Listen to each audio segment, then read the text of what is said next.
Hello everyone, welcome back to A S NEET. तो आज के इस वीडियो में अपन डिस्कस करेंगे ऑल इंडिया कोटे राउंड 2 के लिए वो सारी बातें जो आपको पता होनी चाहिए, क्योंकि आज यानी कि 5 सितंबर से राउंड 2 स्टार्ट हो रहा है ऑल इंडिया कोटे के लिए। तो इसमें बहुत सारी चीज़ें हैं जो कि आपको ध्यान रखनी पड़ेगी, अदरवाइज आपकी सिक्योरिटी अमाउंट में चला जाएगा। इसके साथ साथ आपको एक्सपेक्टेड कट ऑफ भी मैं इस वीडियो में बताने की कोशिश करूंगा कि कहाँ तक आपको कॉलेज इस राउंड में मिल सकता है, तो आप खुद को सेफ समझ सकते हो। क्योंकि बहुत सारे स्टूडेंट हैं जिनको कि कॉलेज अलॉट नहीं हुआ है फर्स्ट राउंड में, तो बहुत सारी चीज़ें उनके माइंड में चल रही है। तो इस वीडियो में बहुत सारी बातें होंगी इंपॉर्टेंट जो अपन डिस्कस कर रहे होंगे, तो ध्यान से इस वीडियो को देखना। और इसके साथ हमारी पेड काउंसलिंग के लिए इस नंबर आपको स्क्रीन के ऊपर दिख रहे हैं, वहाँ पर कॉन्टैक्ट कर सकते हो ताकि हम आपकी ईजिली काउंसलिंग कर पाएँ और आपके जो अमाउंट है सिक्योरिटी अमाउंट वो फॉरफिट होने से बच जाए। क्योंकि अगर तो आपको हल्का सा भी नॉलेज नहीं है किस तरीके से काउंसलिंग होती है, सारे रूल्स क्या होते हैं, तो फिर आपको जरूर किसी ना किसी काउंसलर को हायर जरूर करना चाहिए ताकि आपकी हेल्प हो जाए सिक्योरिटी अमाउंट में। जब बात प्राइवेट मेडिकल कॉलेजेस की आती है, यानी कि ऑल इंडिया कोटे में, तो प्राइवेट कॉलेजेस में वही एडमिशन ले सकते हैं जिनको कि डीम्ड यूनिवर्सिटीज़ में जाना है। तो उनका सिक्योरिटी अमाउंट बहुत ज़्यादा होता है, तो उनको बहुत ज़्यादा केयरफुल रहना पड़ता है कि कौन से कॉलेज फिल करने हैं, कौन से नहीं करने हैं, कौन से अच्छे हैं उनके स्कोर के अकॉर्डिंग। तो उन सभी बातों का बहुत ज़्यादा ध्यान रखना पड़ता है। तो आप जरूर किसी काउंसलर की हेल्प ले सकते हो अगर आपको ऐसा लगता है। तो उम्मीद करूंगा कि आपको ये वीडियो अच्छा लगेगा। आपको मैं सारी चीज़ें बताने की कोशिश करूंगा जो आपके लिए ज़रूरी है और आपको इन सभी चीज़ों से बचा सकती है। स्टार्ट करेंगे। लाइक और सब्सक्राइब की रिक्वेस्ट रहेगी, क्योंकि इसी तरीके के वीडियोस आपको पूरी काउंसलिंग के लिए मिलते रहेंगे ताकि आपसे वो गलतियाँ ना हो जो कि आप कर सकते थे। ज़्यादा से ज़्यादा शेयर भी कर देना चैनल को और वीडियो को, ताकि जितना ये चैनल ग्रो होगा उतना ही बेटर क्वालिटी और कंटेंट के साथ में आपको वीडियोस यहाँ पर देखने को मिलेगी। चलो फिलहाल स्टार्ट करते हैं वन बाय वन करके जो जो रूल्स आपको पता होने चाहिए। सबसे फर्स्ट स्टेप जो कि किसी भी काउंसलिंग का पार्ट होते हैं वो है रजिस्ट्रेशन। तो देखो, दो रीजन हो सकते हैं, यानी कि दो तरीके हो सकते हैं कि या तो आपने फर्स्ट राउंड में रजिस्ट्रेशन किया था या फिर फर्स्ट राउंड में आपने रजिस्ट्रेशन नहीं किया था। दो ही ऑप्शन हो सकते हैं। तो मैंने दोनों यहाँ पे नोट किए हुए हैं कि फर्स्ट राउंड में जिन्होंने रजिस्ट्रेशन किया है उनको फिर से रजिस्ट्रेशन करने की कोई भी जरूरत नहीं है, क्योंकि आपने ऑलरेडी रजिस्ट्रेशन किया हुआ है। दूसरा आता है जिन्होंने अभी तक कोई भी रजिस्ट्रेशन नहीं किया, वो फ्रेश रजिस्ट्रेशन करना चाहते हैं। तो यहाँ पर मैंने टिक लगाया हुआ है, यानी कि फ्रेश रजिस्ट्रेशन वो कर सकते हैं। तो रजिस्ट्रेशन के लिए कोई भी दिक्कत आपको नहीं होनी चाहिए। साफ साफ बात या आप ध्यान रख सकते हो कि जिसने फर्स्ट राउंड में रजिस्ट्रेशन किया है उनको कोई भी रजिस्ट्रेशन फ्रेश करने की जरूरत नहीं है। लेकिन जिसने अभी तक काउंसलिंग में पार्टिसिपेट नहीं किया है ऑल इंडिया कोटे की, तो वो फ्रेश रजिस्ट्रेशन कर सकता है, कोई भी दिक्कत यहाँ पर नहीं होने वाली। ये रजिस्ट्रेशन की बात आ गई। इसके बाद में बात आती है सिक्योरिटी अमाउंट की। तो जिन स्टूडेंट ने फर्स्ट राउंड में सिक्योरिटी अमाउंट रजिस्ट्रेशन करवाया था, उन्होंने सिक्योरिटी अमाउंट पे डिपॉजिट की होगी और सिक्योरिटी अमाउंट डिपॉजिट करने के बाद में उन्होंने चॉइस फिलिंग भी करी होगी। तो ये ऑप्शन उनके पास अवेलेबल था जिन्होंने कि फर्स्ट राउंड में रजिस्ट्रेशन किया था। तो रजिस्ट्रेशन की तो उनको कोई दिक्कत नहीं आएगी, क्योंकि ये वाले स्टेप तभी फॉलो होगी जब आपने रजिस्ट्रेशन किया हुआ होगा। तो अब सिक्योरिटी अमाउंट की बात आती है। तो जिन्होंने रजिस्ट्रेशन किया था उसके साथ में सिक्योरिटी डिपॉजिट भी करी थी, और सिक्योरिटी डिपॉजिट करी थी इसका मतलब है कि उन्होंने चॉइस फिलिंग भी करी थी।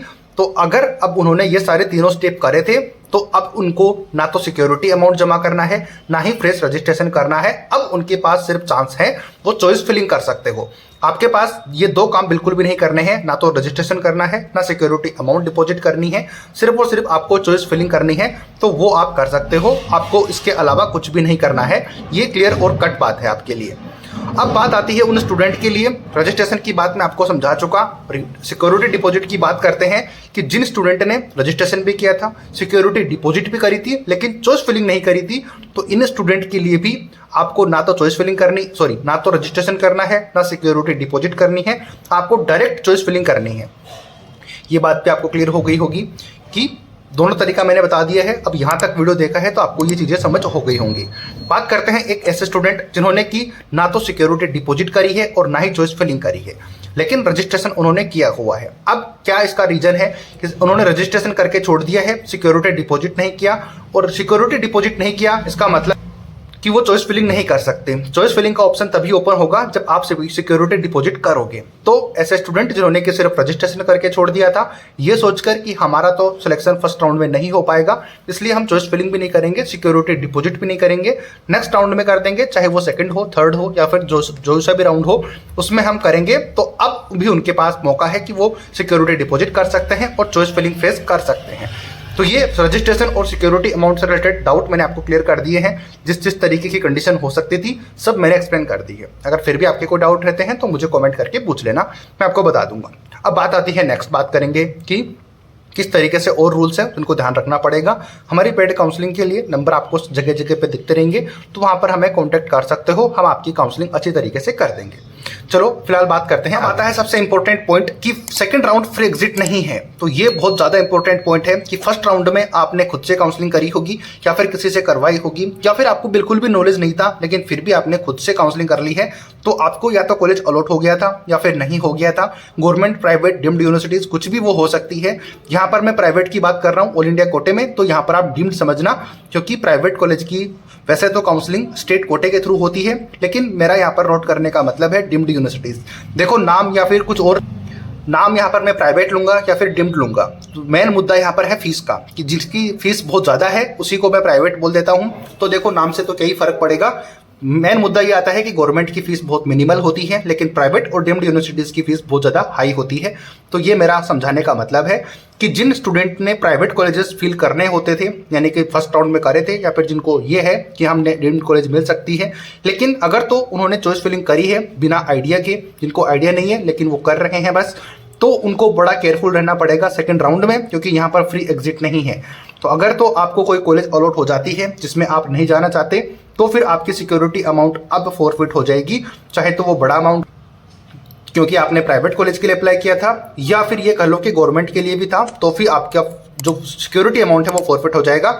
अगर आपने सेकंड राउंड के लिए चॉइस फिलिंग करी है, कॉलेज अलॉट हो गया और आप वहां पर नहीं जाना चाहते या फिर नहीं गए हो, तो फिर ध्यान रखना कि आपकी सिक्योरिटी मनी जो है वो वापस नहीं होगी, खराब हो जाएगी। लेकिन इसका मतलब ये नहीं हुआ कि आप काउंसलिंग से बाहर हो गए, आप नेक्स्ट राउंड में फिर सिक्योरिटी अमाउंट देकर पार्टिसिपेट कर सकते हो, उसकी दिक्कत नहीं है। लेकिन अगर तो आप सिक्योरिटी अमाउंट फॉरफिट करना चाहते हो, तो उससे अच्छा है कि आप किसी काउंसलर को हायर करो जो कि आपकी सिक्योरिटी मनी को बचाएगा। इसके अलावा आपके चांसेस भी इंक्रीज कर देंगे एडमिशन होने के लिए और अच्छे कॉलेज सजेस्ट करने में।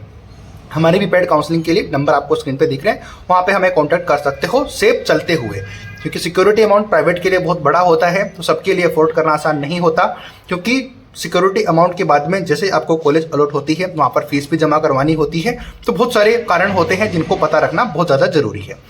बात करेंगे कुछ और पॉइंट्स के बारे में कि मैंने बताया कि प्राइवेट मेडिकल कॉलेजेस के लिए या फिर डीम्ड यूनिवर्सिटीज के लिए चॉइस फिलिंग में ध्यान रखनी पड़ेगी, क्योंकि यहाँ पर कोई भी फ्री एग्जिट अब नहीं है कोई राउंड। तो फिर प्राइवेट मैंने इसलिए नोट की है क्योंकि स्टेट कोटे में भी सेम पॉइंट होगा, यानी कि सेम रूल्स होंगे अब, क्योंकि फर्स्ट राउंड जिनका था वो सबका ऑलमोस्ट फ्री एग्जिट था। तो अब आपको ये ध्यान में रखना है, चाहे तो आप ऑल इंडिया कोटे की काउंसलिंग कर रहे हो या फिर स्टेट कोटे की, तो कोई भी राउंड अब फ्री एग्जिट नहीं है। तो कोई भी नो फ्री एग्जिट, इसका मतलब है कि आपसे 1 लाख से लेके 2 लाख रुपए तक की फीस आपकी बेकार हो सकती है सिक्योरिटी अमाउंट। अगर आपने कुछ गलती करी है काउंसलिंग में, तो ये आप तैयार हो जाना इस काउंसलिंग फीस को फिल करने के लिए, यानी कि सिक्योरिटी अमाउंट को फिल करने के लिए। तो ये सारे पॉइंट्स थे जो कि मैंने आपको क्लियर कर दिए, जो कि सेकंड राउंड के लिए आपको ध्यान रखने पड़े काउंसलिंग करने से पहले, चॉइस फिलिंग करने से पहले, रजिस्ट्रेशन करने से पहले। तो ये आपको समझ आ गए होंगे। इसके अलावा आपके कोई पॉइंट है तो मुझे कमेंट कर देना। अब बात करते हैं कि कितनी कट ऑफ तक आपको इस राउंड में कॉलेज अलॉट हो सकते हैं, उसकी हम थोड़ा सा आपको इन्फॉर्मेशन देता हूं मैं, ताकि आपको एक आइडिया रहे। अगर यहाँ तक आपने वीडियो देखा है तो लाइक और सब्सक्राइब चैनल को जरूर कर देना, क्योंकि बहुत ज़्यादा मेहनत लगती है। आपको अगर थोड़ी सी भी इंफॉर्मेटिव वीडियो लगी है या अभी तक, तो फिर जरूर इसको सब्सक्राइब कर देना, ताकि आपको इसी तरीके के वीडियोस आगे देखने को मिलते रहें। तो एक्सपेक्टेड कट ऑफ की बात करेंगे, इससे पहले हमारी पेड काउंसलिंग के लिए नंबर भी आपको स्क्रीन के ऊपर दिख रहे हैं, उस पर हमें कांटेक्ट कर सकते हो, हम आपकी काउंसलिंग बड़े आराम से कर देंगे। बात करेंगे ओपन कैटेगरी की, तो फर्स्ट राउंड में 19,396 रैंक के ऊपर क्लोज हो गई थी। तो अब ये सेकंड राउंड में 22,100 से ज़्यादा, मैंने थोड़े बहुत नंबर नोट किए हुए हैं कि 22,105 ऑल इंडिया रैंक तक जा सकती है अगर सीटें इंक्रीज नहीं होती है। सीट मैट्रिक्स आज आना है, तो जैसे ही आएगा हम आपको अपडेट कर देंगे। लेकिन फिलहाल हम एक प्रिडिक्शन लेके चल रहे हैं कि इतना कुछ होता है, तो फिर सीटें अगर नहीं बढ़ती हैं तो आपके ये कट ऑफ देखने को आपको मिल सकती है। डब्ल्यूएस कैटेगरी की बात करें तो फर्स्ट राउंड में डब्ल्यूएस में 21,591 ऑल इंडिया रैंक के ऊपर क्लोज हुई थी, लेकिन सेकंड राउंड में 24,450 ऑल इंडिया रैंक तक जाने की पॉसिबिलिटीज़ हैं। तो यहाँ तक आपको कॉलेज अलॉट हो सकता है सेकंड राउंड में। डिपेंड करता है नंबर ऑफ मेडिकल सीट्स और नंबर ऑफ नए मेडिकल कॉलेजेस कितने आते हैं उसके ऊपर। ओबीसी कैटेगरी की बात करें तो 19,977 ऑल इंडिया रैंक के ऊपर फर्स्ट राउंड क्लोज हुआ था। तो सेकंड राउंड 22,460 या फिर उससे थोड़ा बहुत ऊपर नीचे हो सकता है। तो ये आपको मैंने समझा दिया है कि तीनों कैटेगरीज की इतनी कट ऑफ तक रह सकती है। बात करेंगे बाकी कैटेगरीज की। बात करेंगे एससी कैटेगरी की, तो यहाँ पर फर्स्ट राउंड में 1,13,000 यानी कि 1,13,000 ऑल इंडिया रैंक के ऊपर क्लोज हुई थी। तो सेकंड राउंड में वो 1,16,900 या फिर ये समझ सकते हो कि 1,17,000 तक ऑल इंडिया रैंक तक आपको government medical college second round में एससी कैटेगरी में मिल सकता है। बात करेंगे एसटी कैटेगरी की, तो 1,41,071 ऑल इंडिया रैंक के ऊपर कॉलेज अलॉट हुआ था। तो सेकंड राउंड में 1,45,300 ऑल इंडिया रैंक तक आपको पॉसिबिलिटीज है कि गवर्नमेंट मेडिकल कॉलेज मिल जाए। इससे डेटा थोड़ा ऊपर नीचे हो सकता है, जैसे कि मैंने बताया कि नंबर ऑफ सीट्स और नए मेडिकल कॉलेजेस की सीटें कितनी ऐड होती हैं सेकंड राउंड में, उस पर डिपेंड करेगा। क्योंकि सीट मैट्रिक्स आने से पहले हम आपको ये वीडियो बनाकर अपडेट दे रहे हैं, तो फिर सीट मैट्रिक्स के बारे में हमें आइडिया नहीं है फिलहाल। जैसे ही आएगा हम आपको अपडेट कर देंगे। मैं अजय शर्मा एस नीट की तरफ से आपको सारी अपडेट्स प्रोवाइड करवाता हूँ। अगर आपको वीडियो थोड़ा सा भी हेल्पफुल लगा हो, कुछ भी आपको नया सीखने को मिला हो, तो सब्सक्राइब कर देना। मेरी मेहनत को थोड़ा सा लाइक और ज़्यादा से ज़्यादा शेयर कर देना, ताकि जितना ये चैनल ग्रो होगा उतनी ही बेटर क्वालिटी और कंटेंट के साथ में आपको यहाँ पर इन्फॉर्मेशन मिलेगी। पूरी काउंसलिंग के लिए आपको इन्फॉर्मेशन मिलेगी, तो आपको उसकी टेंशन लेने की ज़रूरत नहीं है। उम्मीद करता हूँ आपको ये वीडियो बहुत हेल्पफुल लगा होगा। अच्छा लगा हो तो लाइक शेयर सब्सक्राइब कर देना। मिलते हैं नए अपडेट नई वीडियो के साथ। जय हिंद जय भारत।